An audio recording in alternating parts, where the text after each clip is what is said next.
What is going on, YouTube? Welcome back to the channel. In today's video, we're going to show you an easy way to program your BMW key fob. So the first thing you can do is going to grab your key fob that's working, unlock the car, and get inside.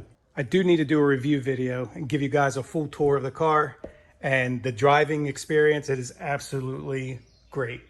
Next, you're going to take your key fob, put it right here where the key is on the steering column,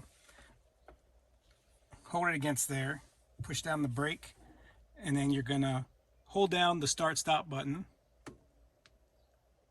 It says vehicle key is missing. Keep holding it down. Remote detected, vehicle start possible. Now, when I go ahead and hit the button, the start stop button, it starts right up. And yes, all the other buttons still work. There's the unlock, the trunk. Let's hold that down. There goes the trunk.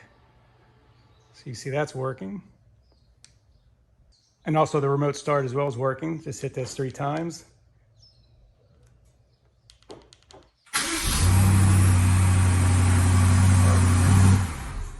So it all works. And as for the M5, yes, we did go stage 2 tune with boot mode 3, and video coming soon on that. If you guys are new, please make sure you subscribe, smash that like button, and I'll see you in the next video.